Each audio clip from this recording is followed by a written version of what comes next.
6 दिसंबर को इंडिया गठबंधन की बैठक होनी थी, लेकिन ममता बनर्जी और नीतीश कुमार अपने स्वास्थ्य और बिजी रहने का जो कि हवाला देते हुए कह दिया कि हम अभी इस बैठक में शामिल नहीं सकते। यानी इंडिया गठबंधन की महान बैठक में मल्लिकार्जुन खड़गे ने यह प्रस्ताव कर दिया कि 6 तारीख को यह इंडिया गठबंधन का महाबैठक नहीं होगी। अब जिस प्रकार से बीजेपी को साधने की कोशिश कर रहे थे इंडिया गठबंधन, क्या लगता है आपको अब बीजेपी को यह इंडिया गठबंधन पूरी तरह से साध पाएगा? एमपी चुनाव में जिस प्रकार से अखिलेश यादव की स्वार्थ कहा जाए या इंडिया गठबंधन को एक साथ एकजुट होने की एक पहल कही जाए, लेकिन कांग्रेस को यह रास नहीं आया। कारण आपको मैं बताता हूं कि हिमाचल प्रदेश में कांग्रेस ने एक तरफा सरकार बनाई और कर्नाटका में कांग्रेस ने सरकार बनाई। क्या लगता है इन दो राज्यों में सरकार बनाने के बाद कांग्रेस को अहम आ गया था? आप लोगों को क्या लगता है इंडिया गठबंधन अब टूटता हुआ गठबंधन होगा? जिस प्रकार से प्रधानमंत्री मोदी जी ने कहा था यह इंडिया नहीं, यह घमंडिया गठबंधन है। एक घमंडिया गठबंधन, ये लोग भारत के दिवालिया होने की गारंटी है, भारत के दिवालिया होने की गारंटी है। उनके द्वारा कहा गया वो भी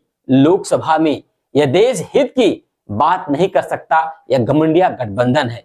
यानी आपको बता दें कि जिस प्रकार इंडिया गठबंधन इस समय पूरी तरह से टूटता हुआ गठबंधन कहा जाए तो कम नहीं होगा। यानी कि अब 5 राज्यों के चुनाव के जो नतीजे आए हैं, इससे राहुल गांधी जिस प्रकार से पदयात्रा और तमाम रैलियां करने के बाद यहां तक कि पनौती जैसे शब्दों का भी इस्तेमाल किया, यह भी काम नहीं आया। क्योंकि पनौती तो उन्होंने तब कहा जब भारत और ऑस्ट्रेलिया का फाइनल मैच चल रहा था, वो भी मोदी स्टेडियम में, और प्रधानमंत्री मोदी जी वहां उपस्थित थे, और इसके बाद ट्विटर सोशल मीडिया पर पनौती पनौती जैसे शब्द क्या कहा जाए गूंज रहा था। अगर मैं ये कहूं ये पनौती कौन है, अब ये साबित तो लगता है जनता कर दी होगी कि पनौती आखिरकार कौन। एक व्यक्ति पनौती था तो उसने अपना समीकरण कैसे बना लिया, जो कि 3 राज्यों में मध्य प्रदेश, छत्तीसगढ़ और राजस्थान में पनौती ने ही अपनी सत्ता को अपने दम पर वापस ला दिया। लेकिन पनौती कहने वाला व्यक्ति आखिरकार कैसे फिसल गया, कैसे टीआरपी में नहीं आया और उसके हाथ से सत्ता फिसल गई। आइए हम बात करते हैं अब इंडिया गठबंधन की। जैसा कि आप लोग जानते भी होंगे यह गठबंधन बना बहुत जोर शोर से, एक तरफ कहा जाए तो बीजेपी और मोदी जी के अगेंस्ट बना था कि अगली 2024 का जो लोकसभा का चुनाव होगा उसमें मोदी जी को मात दिया जाएगा। लेकिन इंडिया गठबंधन को जो तरह तरह के लोग, पार्टियां थी, तरह तरह के लोग, तरह तरह की मानसिकता थी, उन मानसिकता को उस तरह एक धागों में नहीं पिरो पाए जैसे एक माला बनती है। माला तो दिखाई दी, लेकिन जो माले के अंदर सुर था वो सुर अलग अलग हो गए।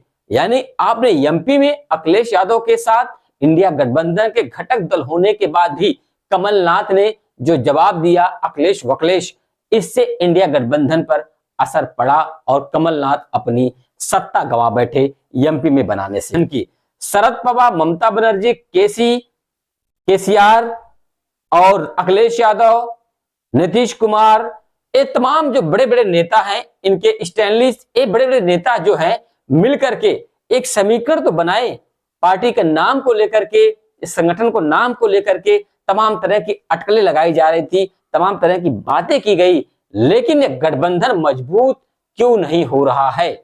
इन 5 राज्यों के चुनाव के बाद यह गठबंधन अब टूटता हुआ दिखाई दे रहा है। वाकई सत्यता की तरफ अगर हम चलते हैं तो यह सत्यता तो है कि जिस प्रकार से राहुल गांधी अपने आप को कांग्रेस का बहुत बड़ा लीडर समझने की कोशिश कर रहे हैं, यह उनके मन में भ्रम है। क्योंकि बिना सहयोग के, बिना छोटी पार्टियों के सहयोग के, बिना क्षेत्रीय दलों के सहयोग से हमें नहीं लगता है कि राहुल गांधी 2024 के चुनाव में अपना झंडा गाड़ पाएंगे। अगर 2024 के चुनाव में जिस प्रकार से राहुल गांधी का यह इंडिया गठबंधन आगे बढ़ तो रहा था, लेकिन इसमें सामंजस्य की कमी जो दिखाई दे रही थी वह 5 राज्यों के चुनाव में आखिरकार सामने आ ही गया।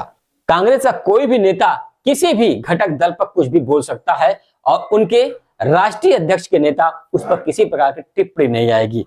इससे तो यह होता है कि गठबंधन बना हुआ है, लेकिन इस गठबंधन का संचालन कौन कर रहा है?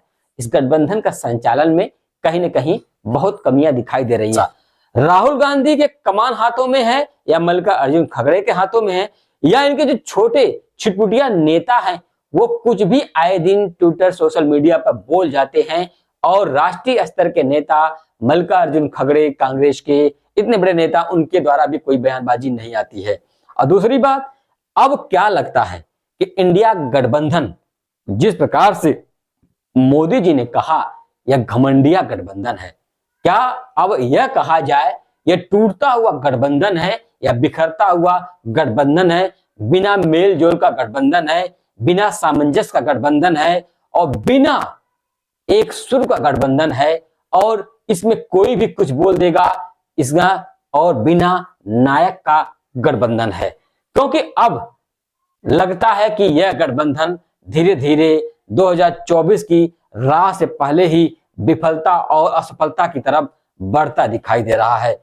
अब मैं जनता से पूछना चाहता हूं, अगर देश का प्रधानमंत्री आपको चुनना हो तो आप राहुल को चुनेंगे या मोदी जी का? यह मेरा सवाल है, आप कमेंट करके जरूर बताइएगा। हम इंडिया गठबंधन पर आपकी राय जरूर लेंगे, कमेंट करके आप लोग जरूर बताइएगा। देखते रहिए भारत मंच राजेश यादव के साथ। जय हिंद, जय भारत। राष्ट्र सर्वोपरि धर्म है।